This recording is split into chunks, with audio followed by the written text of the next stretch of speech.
Coming up next on the Jeff Crilley Show, you'll meet the editor-in-chief of the Dallas Business Journal. It's one of the most successful business journals in the country. His incredible journey just ahead.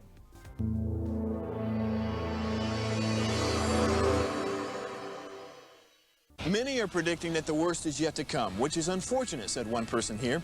Until now, they've enjoyed the reputation of being the nation's icebox. Watched a burglar in his home this morning by webcam. As a journalist of over 25 years, stories are what make my world turn. Reporting live from the Dallas newsroom tonight, Jeff Crilley, Fox 4 News. But in 2008, I took the jump from my familiar life and started a PR firm from my home. We're talking about anyone with a camcorder like the one I'm using becomes a television network. We started slowly growing the company, and we now have over 100 clients, and we've branched into the world of live digital broadcasting. I now own 8 different TV studios and have a huge team, and the stories that I now get to share are sometimes the most important of my life.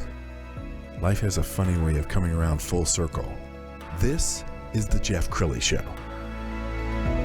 Well, I'm a big fan of the Dallas Business Journal, partly because we have a partnership with them. We're their television partner, but mostly because they know what they're doing and they do it right. While many newspapers are closing across the country and their circulation is declining, every single year the DBJ's circulation increases just a little bit. And one of the reasons for that is my next guest, Will Anderson. He's the editor-in-chief. Thanks for coming on the show. Yeah, thank you, Jeff. Absolutely. So I brag about the DBJ a lot because they're not trying to be the Dallas Morning News. They know what they do. So talk about the philosophy at the DBJ.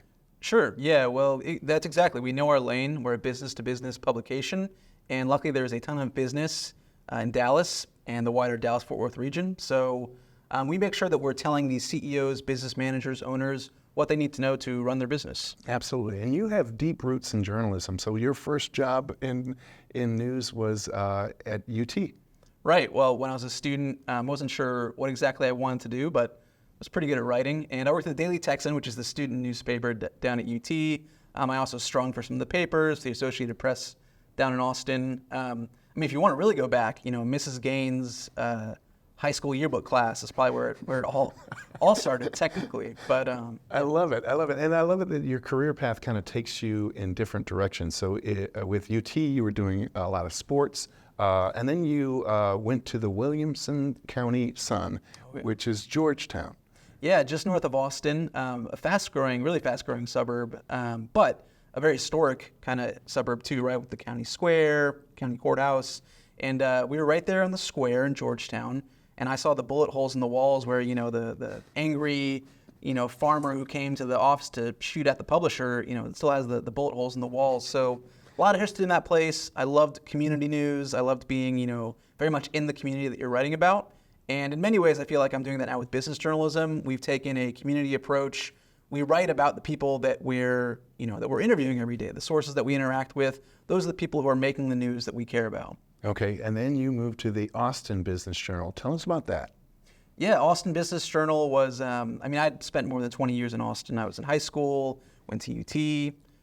Austin Business Journal was my first taste of pure business journalism. Of course, I had done some as a community journalist. You run into, the ribbon cuttings and the openings, but Austin Business Journal was a great taste of this B2B business news that our parent company, American City Business Journals, does so well. And I was digital editor first, and then a few years later became managing editor at the Austin Business Journal. Okay, what is one of your favorite stories from the Austin Business Journal years? I really loved, it was big national news. It was Amazon's purchase of Whole Foods, which continues to have ramifications today in the grocery space and retail and logistics. But at the time, it just felt like, look, Whole Foods was a huge company. It was Fortune 500, publicly traded, but it still felt like kind of like a company funded by a bunch of hippies in Austin, that wanted to sell Whole Foods with no sugar and organic food. And so them being bought by one of the largest companies in the world was like shell-shocking. And I remember the press release came from Amazon kind of in the middle of the night, 4 or 5 a.m., and we woke up to this news. And we sent a great intern, Jamie Rodriguez, who I'm still happy to say is a good friend. I remember him being at the grocery store, as it opened on the morning of the acquisition, and just asking folks what did it mean? Did it change their opinion? And of course, you got great color because people hadn't heard the news yet. They were great. Jeff Bezos was a smart guy, or I don't really want Whole Foods owned by Jeff Bezos. Whole range of reactions. That just goes to show that these giant national news stories have a lot of impact in local communities, shoppers, employees, shareholders, all that. And that's what I get to continue to do now. And I think all of that prepared you well for, we're the 5th largest market. I mean, this is a big market to be covering business news. Talk about being the editor-in-chief of the Dallas Business Journal. I came up here for the opportunity, right? I mean, it's the 4th largest metropolitan area.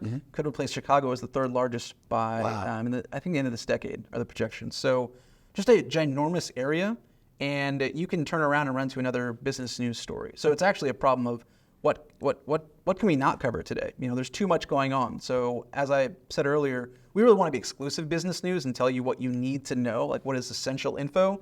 So forget the press releases, forget stuff that everyone else is covering.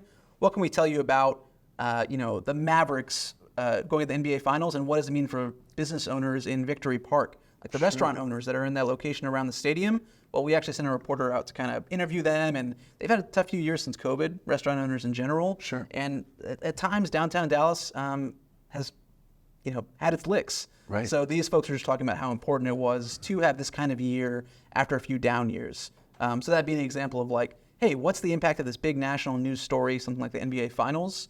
What does that mean for a restaurant owner in Dallas? And I know you pride yourself on exclusives.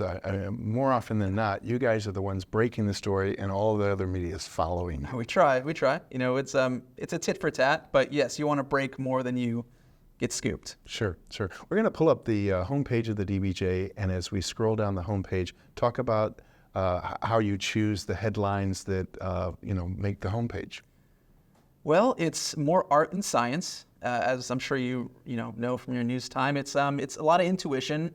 I mean, journalism has evolved in a very interesting way. It is very analytical now. I mean, back in the day when I started, what did you put on the front page? You just kind of knew. Right. Now you have so much analytics telling you what people are reading, what they're commenting about on social media, that you factor that in. But ultimately, I mean, you still have an important gatekeeper role as media in kind of choosing the news that you want to highlight, and also how you contextualize it. Sure. I mean, I think that's what we do in the media that's still important, is there's so much noise, there's so much news going out there, there's 1,000 different things you can pay attention to. What do you need to know to kind of help you in your day-to-day? In Dallas, it's a lot of real estate, it's a lot of investment. I mean, we can probably talk about just real estate for this whole rest of the show if you want to, but there's so much happening kind of behind the scenes.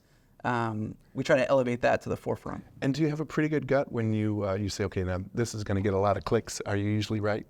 I feel like I've got a pretty good gut now. Yeah. I feel like we know, we try to train our reporters to think about the headline as they're writing the story, or think about maybe like what's the read-in, what's the tease for the segment, if it's gonna do well. I mean, if it involves Mark Cuban or these topics that are going to grab people. And I always say, or for example, HEB is always going to get clicks. Yes. And people love HEB and they want to shop there. But you know what? They have some of the most sophisticated site selectors in the game. I mean, all the real estate brokers and developers, they know if HEB goes to an area, they've checked out the income levels and the demographics. So a bunch of other stores are going to flock to that area, and apartment builders are going to flock to that area. So yes, this is important. It's newsy. It's good for consumers. But I know that's really important to businesses too. So there are certain topics that we can as soon as you know that it's coming down the pike, it's going to do well. The HEB effect. There you go. HEB effect is real. So we're going to show some video of your publisher, Ollie, in our studio. You guys have been working with us for, I want to say, 5 years. And Ollie's just a great guy. I want to give you a chance to brag about having a publisher who kind of lets you do what you do. Ollie's the best boss you can have. He's exactly that. He knows that the news is paramount. I mean, even when we're selling advertising, we're selling our reputation as a news source. So, is very helpful in connecting us, but then just lets us do our thing, and is a fantastic ambassador, as you say, for the Business Journal, just out meeting folks, hosting TV shows or hosting events. He's great. He's originally from Canada, and he's made me believe everything that I've ever heard about Canadians. They're just so nice. Polite. They're nice people. He's just great to be around. Yeah, absolutely. We've got some video of the Dallas skyline. I want to talk about what a wonderful community this is for news, and it just seems like when we talk about the economy, there's there's two conversations. There's the national economy, and then there's Dallas and Texas. I can't think of a better job in journalism than the one that you have. Oh, I gotta like pinch myself every day. It's kind of, I mean, it's a perfect moment. So the opportunity to be part of a great newsroom, to work with Ali, but then to be in a place that kind of represents the future of the U.S. economy in a lot of ways. Hyper growth, so much residential growth, but then the commercial development, the retails, the HEBs, they follow. There's just no shortage of really exciting business news stories.